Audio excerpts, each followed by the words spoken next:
بسم الله الرحمن الرحيم magaca waxa la ismaaciil barhamre waxaan ka tirsanahay dhalinyarada degmada Ceelfiin anigoo ku hadlay afka dhalinyarada degmada Ceelfiin waxaan u arkaa shirkii ka socday Istanbul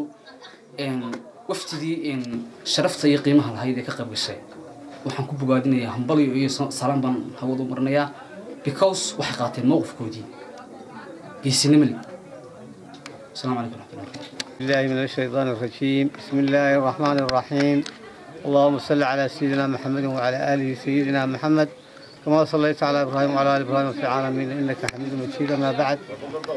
ما أنت وين ما أنت وبيشو تاي ما أنت وبيشو تاي لح وحن آدي وفرح سنة مجال Ceelfiin دهان جودهان يجار هامبا شوينكي أي كقرب كشي Somaliland يا Soomaaliya inkastoo uu aragno markii horeba in waxay naga dhinaayeen maanta laakiin aad baan ugu faraxsanahay ka soo noqoshada Somaliland ay ka soo noqotay waxaan u aragnaa in la xaqiijiyay xorriyadda iyo qadiyadda Somaliland in la xaqiijiyay baan u aragnaa waana ku faraxsanahay waana ku bogaadinaynaa dawladda waxaan ka codsanaynaa xukuumadda iyada oo gabayay madaxweyne Maxamed Axmed Siiraanyo inaan shirka dib loogu noqon oo wax daniba aan ku jirin wada hadalka Soomaaliya saasaan u aragnaa horena u arkayna maanta ku taleenaa waa ka baxay الرحمن الرحيم الحمد لله سلام الله والصلاة والسلام على رسول الله صلى الله عليه وسلم أنا جوا حلبان كتير حلبان الدقمة Ceelfiin وحنا لكم كعدينا يا مركور لكم حق السلام يا مدحوينا حكومة Somaliland أحد محمد سيلانيو وحنا لكم شعور تيدا كم وجنا يا مانتا شركة كرد عاي دلك تركيا لو تجي يلا قبل سنين وكرد على الصومالية Somaliland وحن لا يا هاي aad waxaan ugu faraxsanahay Somaliland marday shuruudihii lagu ballamay ay ka leexatay Soomaaliya in laga soo noqdo waxaan ku raacsanahay sida aqoonyahanka hore sheegay inaan lagu noqon oo wax dan oo inoogu jirtaa Soomaaliya in lala hadlo aanay jirin waxay naga maqaneen maanta ma jiraan waxaan u baahanahay qura inaan horumarkeena iyo aynu ka shaqeyno iyo nabadgelyadeena uma baahan maanta wax alla waxaan uga baahanahay ma jirto Soomaaliya wax naga xidhanna ma jiraan wassalaamu calaykum waraxmatullaahi wabarakaatuh رب العالمين والصلاة والسلام على رسول الله نبينا محمد صلى الله عليه وسلم أنا جوا عبد حسن حسن وحنا مركب هالك السلام يا مدحوينها جمهورية Somaliland مدن أحمد محمود سيلانيو وحنا كرو هالك دوري أنا وجههم بليجيو إماشي أي كي مادين إرجدي لود دري تركيا وحنا كل رأسنا هيرجع جهورية ما دام أنا وحبوا وجبهنا ما أنت Soomaaliya وحفي عن إنه هالكينا aynu ku joogno waayo maanta wax la waxaan uga baahanahay ma jirto waxaan u baahanahay oo kaliya nabadgelyo iyo inaynu dhulkeena horumarsano marka telefishinkan Starna aad iyo aad baan isna ugu hambalyeynaya waxaan leeyahay inaan ka yareysidaana waa inaan runtii u qalma boqolkiiba boqol saasaan marka dhamaantiin idinku salaamaya wassalaamu calaykum waraxmatullaahi الرحمن الرحيم anigoo Cabdulla Maxamuud Xasan waxaan halkan aan soo dhaweynayaa go'aanka guddiga wada hadalka Somaliland iyo Somaliland u qaabilsan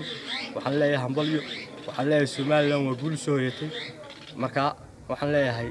aad baan u soo dhaweynaynaa go'aamada shirka ka soo baxay ee kala kaca Somaliland iyo Soomaaliya ku yimid Somaliland waa dawlad jirta Soomaaliya waxba uma noqonayso السلام عليكم بسم الله الرحمن الرحيم anigoo gudoomiyaha wasaaradda waxbarashada ee degmada Ceelfiin waxaan aad u taageersanahay go'aankii geesinimada lahaa ee guddigii ka koobnaa golayaasha xukuumadda ee shirka Somaliland iyo Soomaaliya ee Turkiga ka qayb galay ay ka qaateen ee ay ku qaadaceen shirkaasi kagana soo noqdeen xukuumaddana waxa hambalyo aan ugu dilayaa horumarkii ay ka gaadheen shirkii dawladda Soomaaliya ay la galeen oo wax badan soo dhaweeyay ixtiraafka jamhuuriyadda Somaliland insha Allah aan rajaynayno inuu ixtiraafkaas hadda meel wanaagsan marayo oo aad iyo aad wax badan dawladda madaxweyne Axmed Maxamed Siiraanyo ay guul uga keentay aad iyo aad hambalyo ayaan leeyahay waana taageersanahay xukuumadda بسم الله الرحمن الرحيم ما أنت شرف وين نوت هاي دقمة Ceelfiin إن عنو رأيي كديبنا أنا هو شغلنا دقمة يدي أنا ديبنا TV Star waxaanu halkan ka cadaynaynaa aanu sheegaynaa aanu soo dhaweynaynaa wafdigii Somaliland ee uga qayb galay wada hadaladii Somaliland iyo Soomaaliya sida ay u qaadaceen ee fiican ayaanu ku taageersanaa dalnahay shacabka degmada Ceelafweyn iyo shacabka gobolka Sanaag waxaanu cadaynaynaa waanu sheegaynaa aanu ku celcelinaa qadiyada Somaliland iyo gooniisitaageedu waa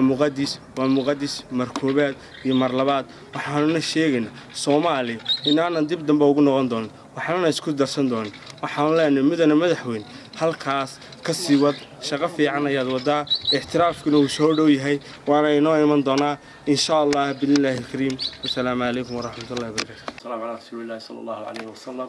ama bacdi maanta ay taariikhdu tahay 6dii bishii saddexaad 2015 oo ah maalin jimco ah waxaan runtii si xushmad leh iyo farxad leh u soo dhaweynaynaa waftigii inooga qayb galay shirkii Istanbul ee Turkiga ee mowqifkooda cad iska taagay ee kaga yimi inaanay Soomaaliya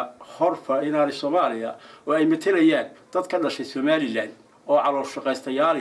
aanay meteli karin oo aanay hor fadhiisan karin gudidii go'aansaday inay iskaga yimaadaan ee wada hadalka aynu u diranay aad iyo aad baan go'aanka ay qaateen soo dhaweynaynaa waxaanu la leenahay waad ku mahadsantihiin qof kasta oo Somaliland darihina waxa niyadiisa ku jirta in Somalilandnimadu ay tahay muqaddis Somalilandnimadu ay tahay wax muqaddis ah oo aan wax kale laga horeysiin karin waxaanu leenahay waftida aad iyo aad baanu runtii ugu mahad celinaynaa waxaanu kale u mahad celinaynaa xukuumadda uu madaxweyne ka yahay Axmed Maxamed Xasan Silaanyo oo iyada laftigeedu mowqifka iyo diritaanka waftigaba ka mas'uulahayd ballanteeduna ahayd in mowqifku uu ahaado mar walba mid isku xidhan dal iyo dibadba lagana wada midaysan yahay jiritaanka Somaliland aana lala hadli karin cid kasta oo qarankan dhaleecaynaysa ama rifaysa ama haddii aan ku dileeyahay waxa uu mudan yahay aan marinayn marka aad iyo aad baan runtii waqtiga soo dhaweynaynaa waana taageersanahay waxaanuna ku taageersanahay in aan marnaba la hor fadhiisan karin qof qaranka Somaliland dambiile ka ah oo ka baxsaday ama ka duday oo meel kale isagu u diga rogtay aanu metelin karin qaranka Somaliland kana hadli karin jiritaanka Somaliland in ganafka lagu dhufto mar walba aan la hadlin qof jirana laga dhigin oo xitaa qofnimadiisa aan la qiimeyn baan runtii waqtiga ku taageersanaa waan ka baxay. Assalaamu calaykum.